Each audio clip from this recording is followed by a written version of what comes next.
olina ka capital akatini olina sente entonotono weebuuza nsobola kukola business ki mu program pakasa ekyo ky'olunaku olwaleero essira tugenda disimba kubanga otandika n'ekitono ky'olina naddala gwe omuntu atalina location ng'ogamba nti ebizimbe by'omu Kampala bya bbeeyi wempangisa ate mu kitundu mwembeera ebintu bya bbeeyi nkoze ntya okubanga ntandika tugenda kuwa amaanyi tukuwe empaji ezisookerwako naddala gwe omukyala ng'obadde otya okutandika osobola okukolera ewaka osobola okufuna ewantu nga tosasula ssente nnyingi naye n'oteekateekawo bulungi n'okola akasente nkwaniriza ku program pakasa nze Omumbejja Ndagyo Leila mu studio mulimu abakugu kaba tweyanjulire tweyongere okulambulula ku mulamwa gwaffe ekyo ky'olunaku olwaleero tujja kutandika ne Dr. Gillian Adieri twesimye okuba naawe buuza kuba tulaba erinnya n'omulimu gw'okola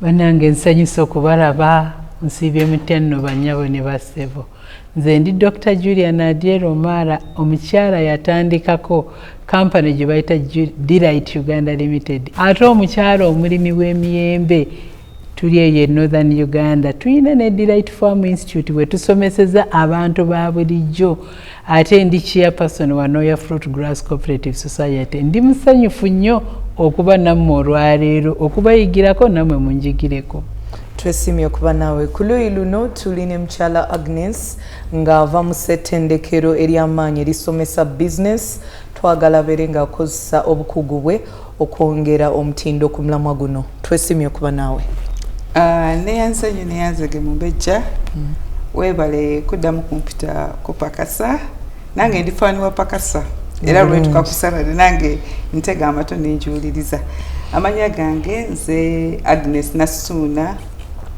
Kasirye ndi musomesa ndi munoonyereza ndi muwi w'amagezi nkolera ku Makerere University Business School musomesa bintu bya ssente na byanfuna byensinga okutegeera naffe bye tusinga okwagala wano tujja kutandikirawo programu yaffe Dr. Gillian Adieri gw'omu ku bantu okusinziira ku mboozi yo watandika n'ekitono ky'olina n'obaako w'oli njagala yogera eri omuntu alina emitwalo 10 wakati w'emitwalo 10 ku mitwalo 5 njagala kutandika biki ebisookerwako ekintu ekikulu ekisookerwako Mumbejja okunoonya akatale we kali neŋŋamba singa nkola juice omulungi ng'asinga omutindo oyo ava Kenya sifuna akatale so natandikira mu kikuubo nenoonyereza nemanya nti ekintu kyengenda okufulumya akatale we kali then nentandika nenoonya ebyokukozesa ebirungi byemanye nti ngenda kufulumya ekintu nga kya mutindo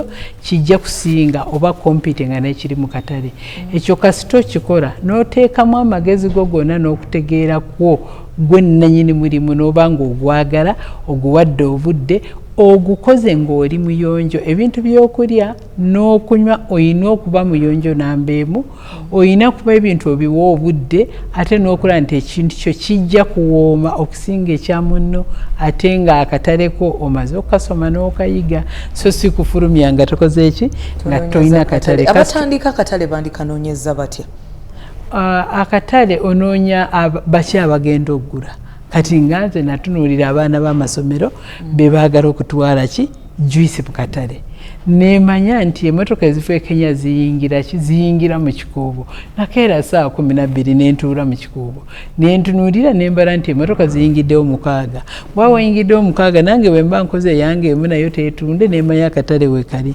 nenjogerako ne consumer juice nengulako nenywako baconsumer nabo nentegeera price eri etya okuwooma juice awooma atya nabo ne bambuulira kiki kye baagala ekinina okukola beta kusinga n'oli bamala okumbuulira nange nengenda nenteeka nentandika kukola nga ndisuwa nja kutunda tebijja kuddiba byentandise tweyanza nnyo olambuludde bulungi Dr. Mukyala Agnes okwongereza ku Mama Cheers kyayogedde okutandika kuno kutulema nga tulowooza ku bintu ng'ekifo ngenda kuteeka warrange ngenda zijja w'amasannyalaze amazzi kasasiro twala tugende okwongereza ku Mama Cheers omuntu asobola okutandika nga talina kingi neyanziza nnyo Mumbejja n'abatuuliriza mu nsi ey'ebyenfuna tuna kye tuyita wealth mindset mu luzungu bwenkiza mu Luganda endowooza y'abagagga ate waliyo n'ey'abaavu. Kati bw'onaaba onaatandika ekyokukola oba ng'onaagaggawala tandikira ku bwongo obwo ku ndowooza yo. Olina okwekkiririzaamu kyekisooka byonna. Olina okukkiriza nti osobola. Osobola okutandikawo omulimu, osobola okukola, osobola okugaggawala. N'ensi olina ogikiririzaamu. Bwe mba nsomesa abakyala n'abaana mbagamba nti Uganda ngagga. Kyolina okusooka okukkiriza tera n'akatale weekali. Naye abantu baga eno Uganda ate erinnya libaatuwa poor countries naawe n'okikkiriza mu bwongo obwo sigeza ogenda kwesaasira. Naye ensi eyaffe ngagga nnyo n'okusinga ensi mweze mulowooza nti bagagga. Awo otandikira obwongo bwo n'otandika obukiza naye wenyini ogamba ndi wa mukisa. Ssente zinjagala ndi mukwano gwa ssente. Era zisobola okujja gye ndi kasita omala okutegeka obwongo n'obuteeka bulungi. Ebirala byonna bigenda kukola ki? Bigenda kudda mu nteeko. Kati awo kitegeeza nti kyonna ky'olina osobola okutandika nakyo kwekwekkiririzaamu. Waliwo omukyala gwe mmanyi abakyala tusomesa abakyala bannange tusomesa ng'oggyeko abaana bamwe mutuweza ku university tugenda wabweru tusomesa abakyala abaana abavubuka. Omukyala yajja ku musomo nga talina na capital nga naye babawayo ka transport refund ne bamuwa $2,000 n'agenda n'akola buno obusawo bw'abakyala ennaku zino bakola okuva mu bits. N'agenda buli kasawo n'akola obusawo 4 mu $2,000. Bwe yabumala buli kasawo n'akatunda $5,500 n'afuna $2,000. N'ayongerako obulala abukola nga 5,000. Katwagenda n'agamba omukisa ne gujja kubanga yevaamu n'afuna omuntu amuwa oda akole obusawo 50. Era twagenda okuva mu musomo nga n'enjogera yeekyuse. Naye yafuna yekkirizamu n'atandika. Ne $2,000 teyagirabanga egy'okulya obuli yagirabanga giwera. Kye tuyita abundance mindset. Toyanza nnyo omulungi ali ku program Pakasa batugambye nti bitandikira mu bwongo bitandikira waggulu eno.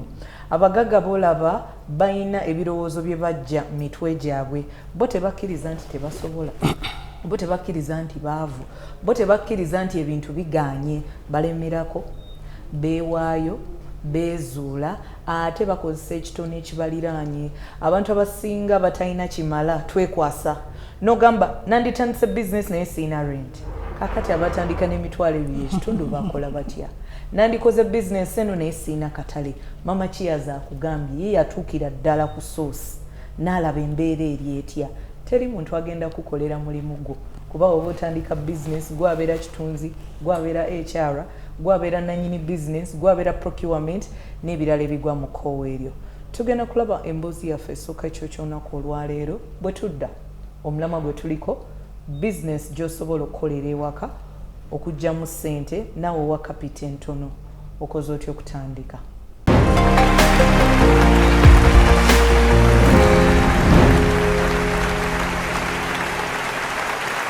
Mwana Baraka binti Ali mukugu mu kusiika obumpwakimpwaki ng'asangibwa Kireka eyenyumiriza nnyo mu bukugu mu ŋŋaano. Mwakola ebintu eby'enjawulo. Ono maama era ng'emirimu gye gyonna agikolera waka. Bizinensi eno wagitandika ddi? Omulimu guno nagutandika emyaka 7 emabega. Natandika okuva emabega mu buwala bwange nga nkyalina emmange ng'omulimu guno tugukola. Kiseera kimu bulamu bwo wewategeera nti kino kye kiyinza okufuuka omulimu gwo? Era natandika n'emitwalo gyali emitwalo 10 gye natandika nagyo netandika okubekingayo obuqueen cake oba tubuyite bukeeke obutontono obw'omu bukopo. Ono agamba ekyama kye bakasitoma abo abasinga be basindika bannaabwe abalala.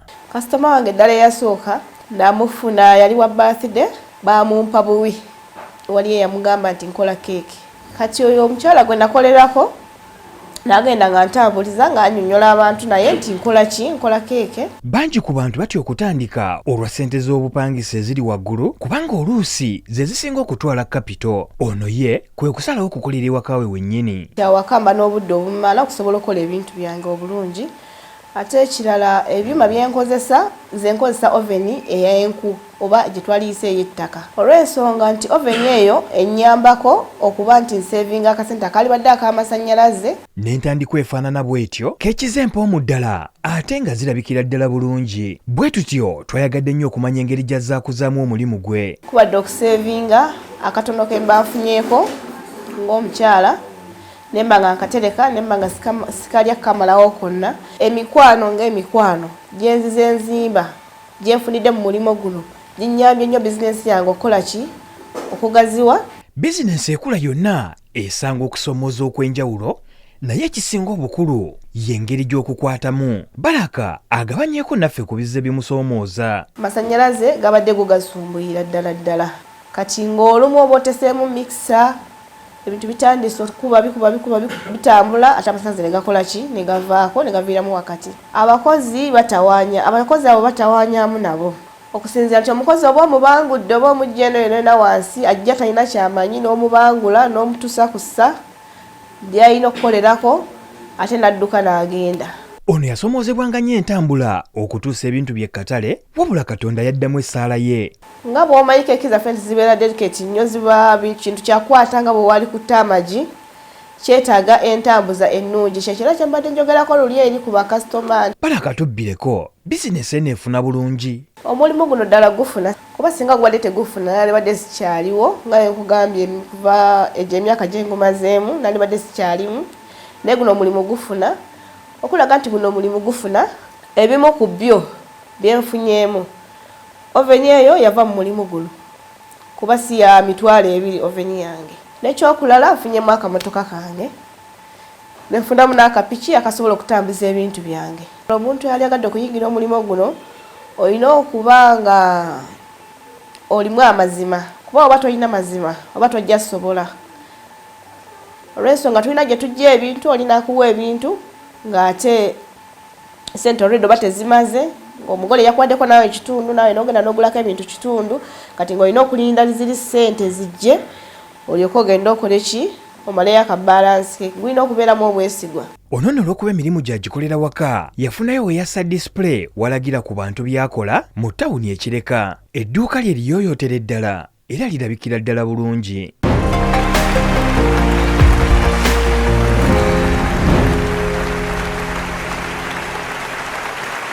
Emboozi ya Mwana Baraka Bint Ali bye bimu ku bintu ebitulaga nti wonna w'oli osobola. Bint Ali omulimu guno agukolera waka. Ebintu byakola ye teyagenda mu ttendekero lyonna yabiyigira ku maama we. Banaye ki ekikugaanya okukola? Ki ekikulemesezza okutandika?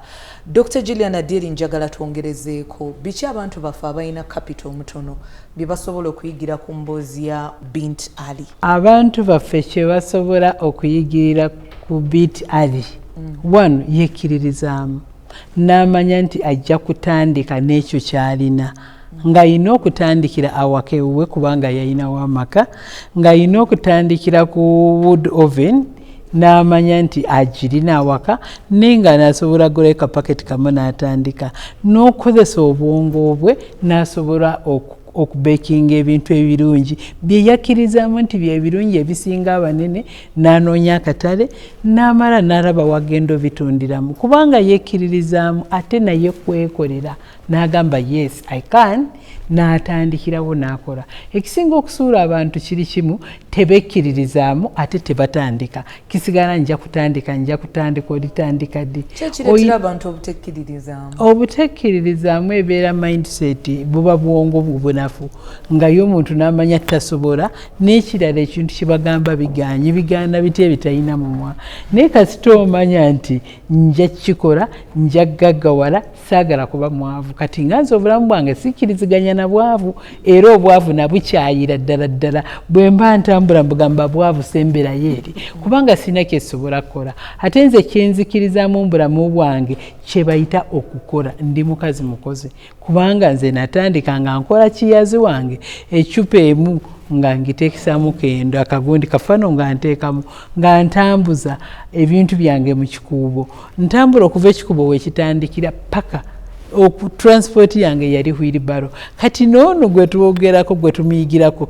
yekkiririzaamu n'akolera awaka n'asevinga sente zipangisa ekifo n'asevinga sente z'amasannyalaze n'asevinga obudde bwe yali maze nti agenda kukola awalala alabirira baana be alabirira famire ye akuuma bufumbo bwe naye ate ng'akola bizinesi nga bwasevinga kubanga bw'oba oli awaka toliko lenti endala toliko masannyalaze malala ate ekirala ogenda bugenzi kutunda ofuna experience n'ogenda oyongerako ate n'ekirala yayigira ku mukadde we maama we ayakolanga breakfast ey'amaanyi ne wabeerawo abundance ye ng'ayiga so nga ffe abakyala bamaama tuyigiriza abaana baffe nzikiriza mu kintu parenting okuyigiriza omwana okukola kubanga tomanyi omwana oyo mu maaso aliba atya naye omwana bw'omuyigiriza okukola n'omuyigiriza obuvunaanyizibwa n'omuyigiriza obuyonjo n'omuyigiriza okufaayo n'okuyiiya kubanga omwana we alina kubanga ayiiya nnyo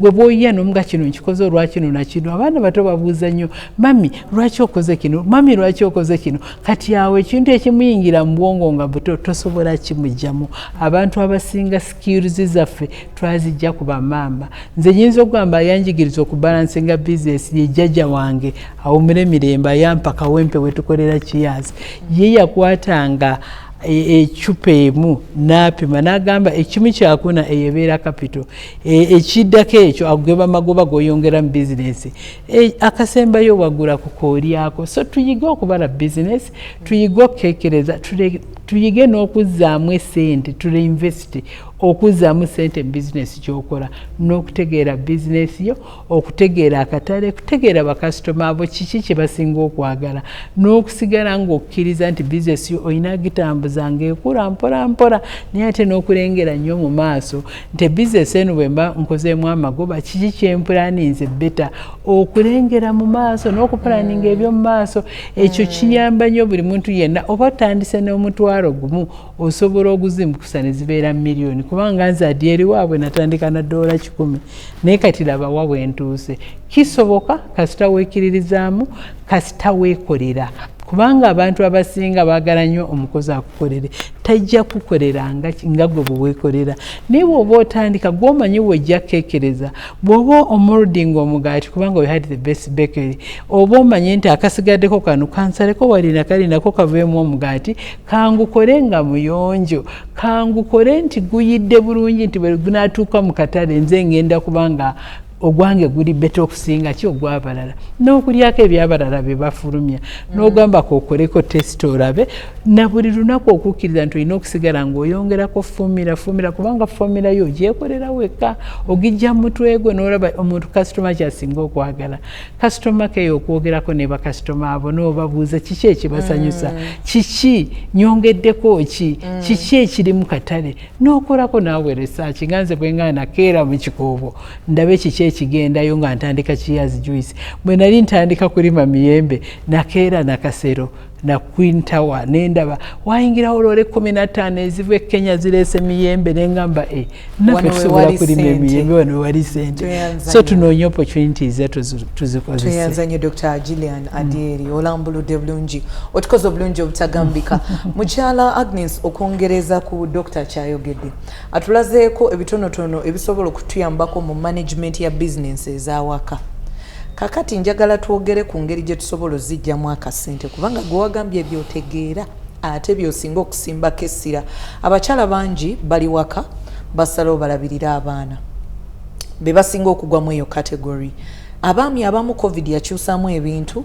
muntu n'agamba mu kifo ky'okugendanga mu kibuga kankolere ku mikutu gimugatta abantu nkoze ntya okukijjamu ssente nga nkolera waka ekisooka byonna tulina okubeera ne pulaani enteekateeka buli woofuna ekirowoozo kyonna tula ofune obudde oteeketeeke okole pulaani okole budget bw'okola budget eno olabe nti oteebereze ennyingiza oteebereze neki n'enfulumya olabe nti bwe naakola kino kifuna tekifuna ekibuzo kye tubuuza kinaafuna tekiifune kikulu nnyo nga tonnaba kukola ki kutandika ate era nga Mama Cheers bwaga nti olina okunoonyeza okukola research wadde ogenda kukolera waka awo wenyini awaka awo bameka abakola business gy'okola kubanga tuyagala kola nnyo business buli omu gy'akolera amagoba gajja kuba ki matono kubanga kyonna kye tukola naddala mu seeya ebyenfuno teko kubanga okola amagoba nzikiriza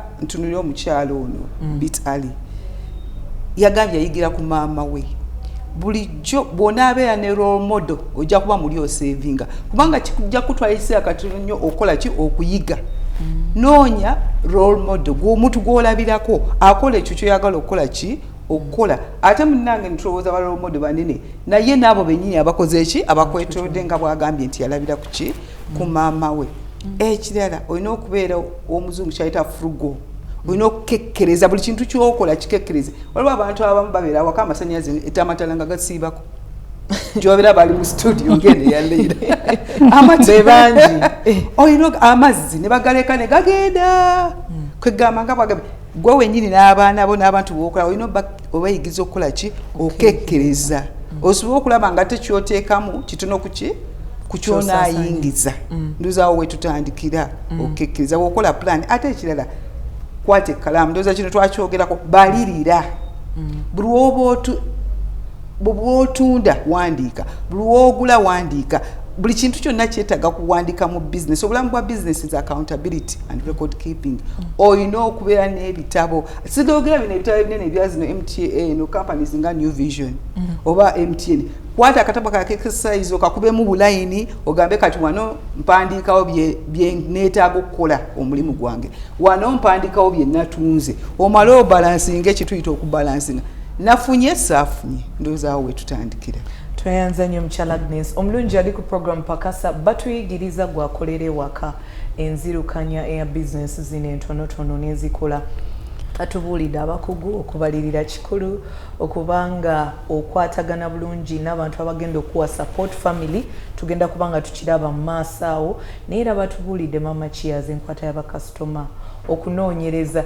tulina bana business ng'ondaba essaawa zino bwe ngobera mu business yo yokka togendako okulaba abakuvuganya batunda ki buli kintu kyonna kyonna ekijja ekipya kikuyitako abantu wano baali bagambye bo tebajja kgenda ku mikutu gimugatta abantu paka bakasitoma we babakendeerako kati bonna tubalaba nteeka ku TikTok nteeka ku WhatsApp tetwagala obeere muntu oyo twagala ofune ssente ezeegasa ng'otambula n'omulembe tugenda kumulamu katini naye bwe tudda mu kitundu kyaffe ekyokubiri tugenda kutunuulira amaanyi ga famire naddala gwe alina kapito omutonotono namubuno bu bizinesi obutonotono tova Joshua Sempungu nga kati amanyiddwa nga Josh Chicken alina emboozi ennyuvu ddala emyaka 9 giyise nga yakamala siniya ey'okusatu yali yeetaaga omulimu bw'atyo n'emitwalo 25 gyokka yatandikawo gw'okwokya enkoko ku luguudo ennansana ku mitwalo 25 kwe yasasula ez'obupangisa n'agulako sigiri n'ebirala ebikozesebwa vudde ku ssomero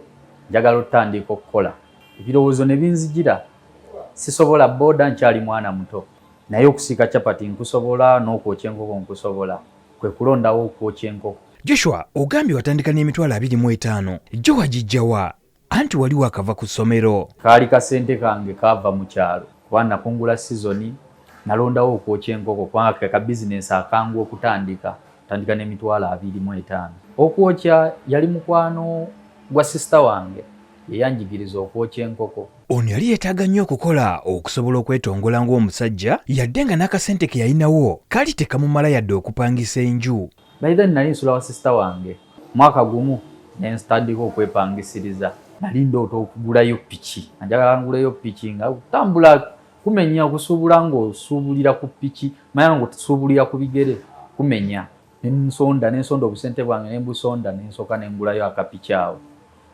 nentandika osuubulira kapiki ono olw'okuba yeegomba nnyo okukola ebyo byazzenga alaba ekirooto kye kyongedde okugaziwa kati naye ng'era kolo yange sinnagiba kituukiriza sikubeera awo kwokya nkoko wava otya ku luguudo nodda mu kifo ekiyoyootebwa ekiti Josh Chicken bakasitoma bennyini be baali ntuuma olw'okubawa enkoko ennungi ne batandika okunkazaako kubanga erinnya lyange bampita Joshua ne batandika okunkazaako Josh Chicken dimandi ng'eva mu bakasitoma twetaaga we tutuula tufune ekyokulya kyo kirungi naye twetaaga we tutuula tukirye Joshua tubulyeko ku kusoomoza bizinensi yo kwezzeesanga. Ng'okolera mu nzikiza, okolera ku kando, ab'emidaala gy'okukkubo mubalaba bampaako obujulizi, bo bakimanyi, ne Nansana bakimanyi.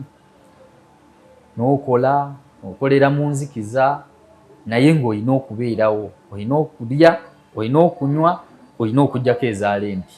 Ebisinza okunnyamba okuza bizinensi yange okuva lwe natandika, saving kintu kikulu nnyo. Nga gwe amwekolera gwe ng'omuntu, advising omuntu, n'okati savinga mu banka, n'ofuna obwesigwe mu banka esobola okukwatirako. Bizinensi yeno osobola okukubiriza abavubuka abalala okugyegattako. Bw'okola osobola ofuna akasente ng'osazeewo, ng'oli mugumiikiriza. Kyetaaga omuntu ng'oli mugumiikiriza, ng'oli mukkakkamu, oli weggonjebwa eri bakasitoma abo, toyisaamu bubi maaso bakasitoma abo, kubanga kasitoma abo y'oyo waleero, y'oyo w'enkya. Joshua, omulimu gwo guno ogufunyeemu ki? Nze natandika enkoko nga ndi mwana muto, siina mukyala, siina mwana, naye nafuna omukyala, tuzaala abaana era mbalabirira bali bulungi. Omulimu gw'enkoko wendi nnyinza okubagamba si wabi wendi. Abavubuka abo abakusekerera mu ntandikwa obawa bubaka ki? Omuvubuka yenna anyooma omulimu, kyokola okola kikyamu. Kibi nnyo okunyooma omulimu. Buli mulimu gwetaaga okwagala n'ogwenyumirizaamu. Ne bwe guba tegulina kye gukuwa, naye kasita ogwenyumirizaamu n'okkiriza n'obwesigwa, ng'olina obwesigwa kikulu nnyo, obwesigwa kikulu nnyo.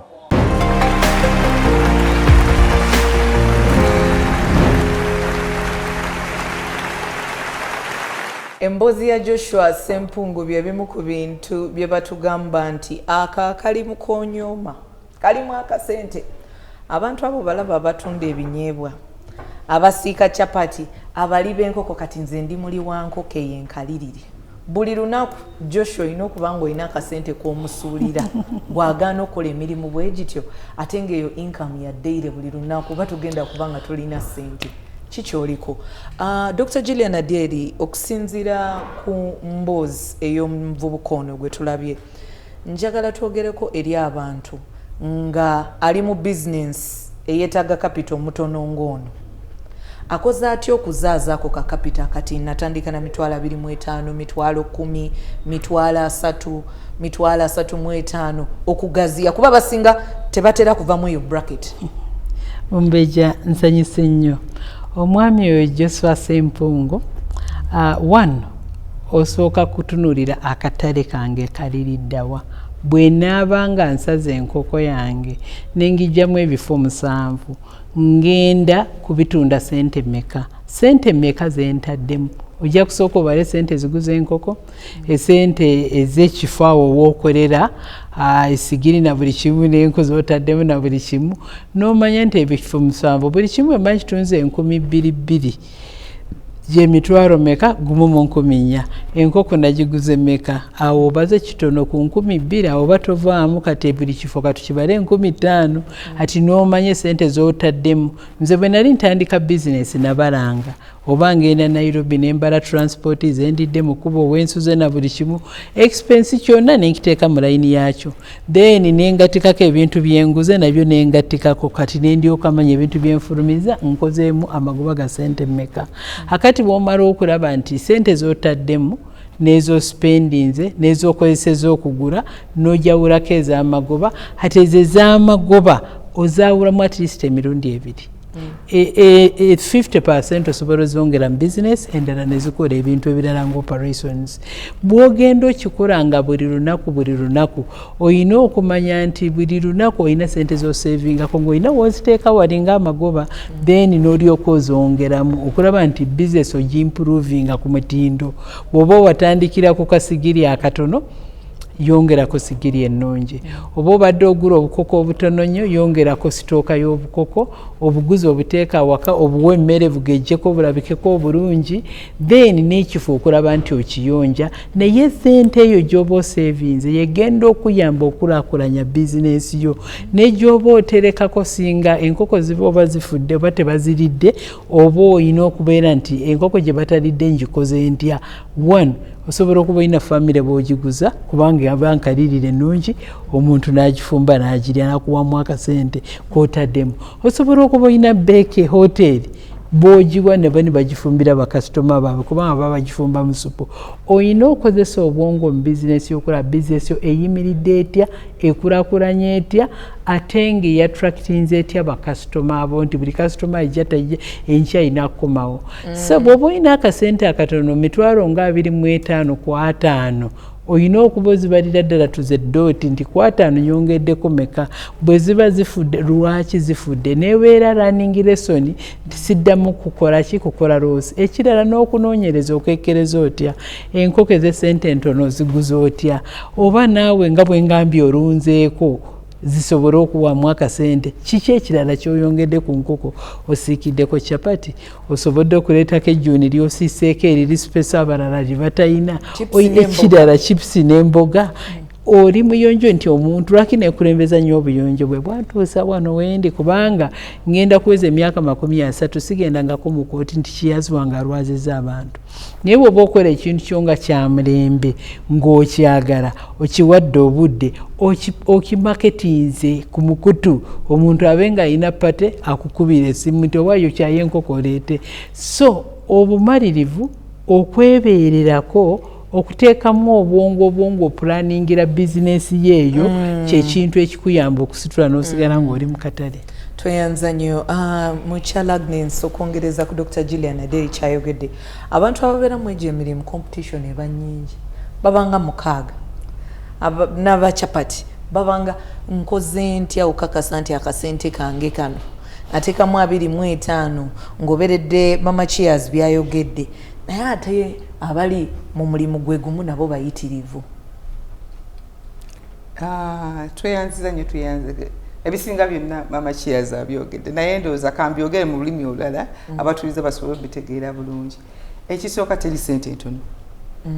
Kyetwagambye obwongo bwo olina okumanya nti teri ssente ntono. Buli ssente zikola ate nga bwagambye ezo nno zoyita ssente ntono zisinga okuzza amagoba okusinga abalina bizinesi ki ennene. Kati wamwoga nti teri ssente ntono naye ssente zaagala azikuza.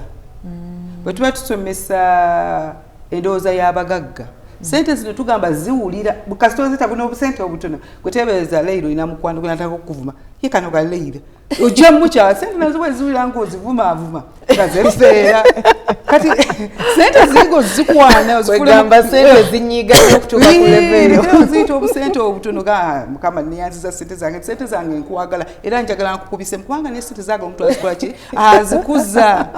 Ekyo mbadde sikimanyi sente wezivumaavuma ziwulira n'engeri gy'ozikwata olaba bazikwata bazifunyafunya ne bazisulasula gwetebeza omuntu akukutte akunyizenyiza enkyo nadda zimanyi okudduka abamu ne zitadda. Kati kwegamba sente zikwate bulungi zikwate ng'ekintu ky'omuwendo ng'ekigasa mu nkwata physically naye ne mu nkwata ng'egyokola ki gy'ozikozesaamu. Ozigaya sente zange zino nno Mukama nkeera njagala ozikubisaamu. Era obwongo obutandika okukola ng'omanyi sente zino ngenda zikola ki zikubisaamu. Okukkiriza mu Katonda kikulu kituufu nga tukyogera. Okukkiriza mu Katonda kikuwa okwekkiririzaamu. Kati bw'omala okutandika ng'obwongo wabugudde dda ngenda kukola bwe mba nina emitwalo 10 njagala gifuuke emitwalo emeka 2 ate zive mu 2 zivuke emeka 3. Njagala twogere ku nsonga ey'okumanyira ssente ezimu.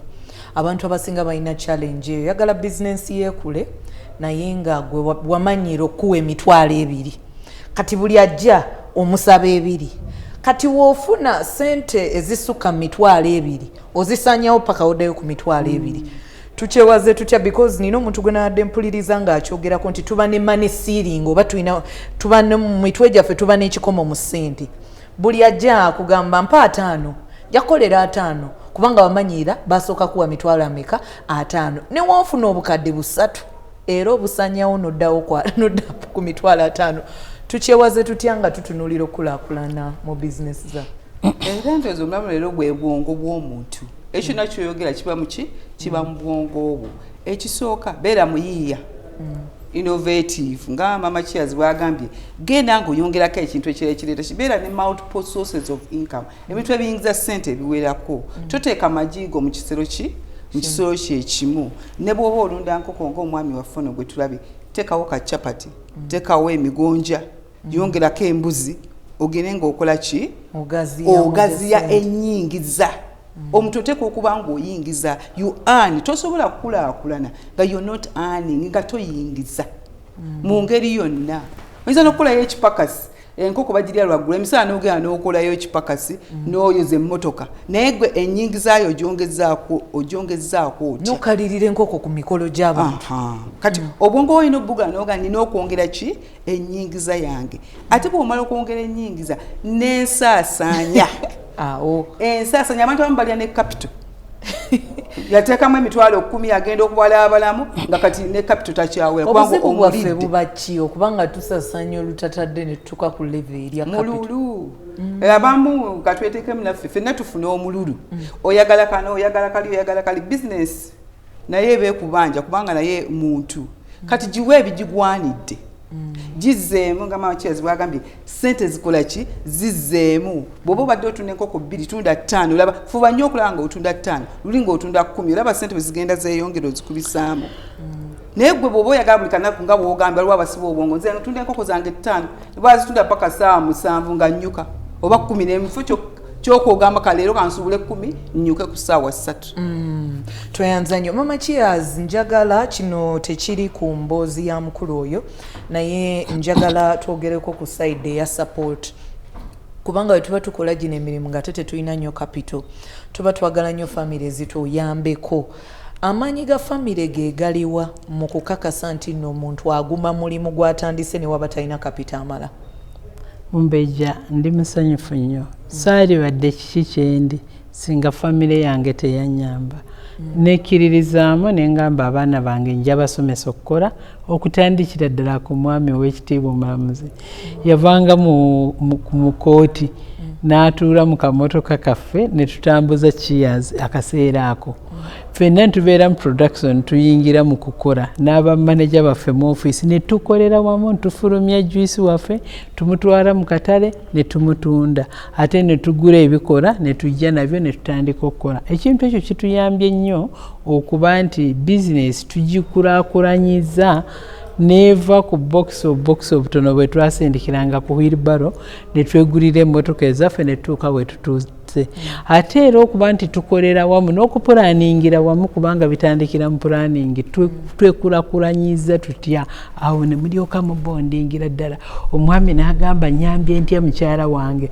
omwana n'agamba how can I support my family mwena ne mukolanga muri kintu kintu kimu akasente kamwe ne mbanga mukakekkereza ne house gara waka n'amanya tinkedde n'enjoza n'ensiimula n'enkola buli kimu kati tugenda mu production bwena ne tugenda ne tukola nga muli muntu nga mussa kimu n'akamere kammwe mufumba nga mukaliira wamu nga tewali kusosola nti ono mukozi ono mwana nti omwami naye nga tukola nga tuseevinga naye nga twagalana nga tuli basanyufu nja kugamba ekyakulaakulanya Delight Uganda Limited kwali kukolera wamu obumu obwo bwatutuusa wala nnyo nga n'omuntu bw'aba bbye ekintu omuntu munajaga nti gundi yatutte kino gundi yakoze kino so ne tusobola okavalinga kye bayita loopholes obutuli obwo bwali badde butwala sente then n'ekirala bannange ekintu kye bayita okubeera nga muli basanyufu okuba nti mwogera lulimi lumu muyina emirembe mukolera wamu muwagiragana abantu abasinga kutunuulira mama Cheers akikoze nze omukazi abeera mu Kampala oluusi mbeyuka ani asinga kulabirira faamu nkakasa ye mwami wange abeera inaalabirira sente bwe ziba zibuza ani asinga okuyamba faamu ye muwala wange ye kubanga looya akasente kafunye omukubira bukubizi kasimu twagala kasente n'alaba nti akateekamu okuyambagana n'okukuza abaana mu kuyiga okukola emirimu banange kanjogereko era ensi yonna empuliriza abazadde tuliddemu abaana olukwe lwaffe abaana tetubayigiriza kukola tetubayigiriza vunaanyizibwa tetubayigiriza sente zivaawa oba emmere evaawa so ne abaana ffe bwe tutabayigiriza ekyokukola twezize mabega nga kooti twayanza nnyo mukyala Agnes nga tumaliriza njagala omulamwa oba ensonga gye twali twogerako ne Dr. Gillian Aderi tugimalirize ayogedde ku sapooti ya famire naye ate olumu naddala ku saidi ey'abakyala sapooti eyegaana ng'omwami awulira oyagala kumusinga omwami n'abeera insecure kwegamba n'olemererwa naddala abaami abamu bakikola si bonna abamu bakikola kati ekyo nkikoze ntya naddala nze omukyala ayagala okukolera ewaka nze omukyala alina akasente akatini ate nga netaga sapoota okukula oba okubeerayo neyanzizanye neyanzege n'abatuwuliriza mwenna ndowooza buli omu alina famire gyava tutandikiraawo mulina okuwaŋŋana ekitiibwa respect nti Mumbejja olina okusaamu mwami oyo alina byakola naawe olina byokola buli omu asseemu omulimu gwa munne ekitiibwa omanye nti oba gwe omukyala gw'osinza ssente oba oli yasinza mwina muli kyekimu ate buli omu waliwo abakyala bafuna ssente zaabwe tebagala zireeta kukolera waka abaami kyebava babakyaawa toyagala kugula mmere toyagala kuweerera baana toyagala kintu kyonna ssente zo bakayita akasente k'abakyala omwami tajja kumusapootinga nga tokola contribution naye manya nti awaka bwanalaba nga awaka ddala okola contribution ng'omugamba naye tulina abaana batono ndese entono zenfunye yongerezaako oba obadde toliiwo enva naziguza naye golida z'akameeza kyokka okola kyokka nez'akameeza osaba omwami teri ngeri gyagenda kusapootinga kati kwegamba buli omu asapootinge mune buli omu awe mune ekitiibwa ate n'okubeera ne family vision ebintu bino byetwogera vision mission purpose tebikoma ku zino organisation ennene awaka mwali mutuddeko ne mugamba ffe nga family yaffe twagala ki twagala kugendawo mu myaka 5 10 20 twagala abaana baffe babeere ki kubanga abamu tebamanyi nti n'abaana abo bagenda kukula baveewo baveemu ekirala bakuza bukuzi waliwo profesa yagamba nga abaana bamala gakula ffa tebabakuza abaana raise abaana mubakuze tuweeyo obukodyo bazadde bali eyo tebamanyi nangeri gye bakusobola kunacharingamu baana ekisooka kyonna maama kiyazi yakyogedde abaana bayigiriza okukola ki emirimu bayigiriza obutanyooma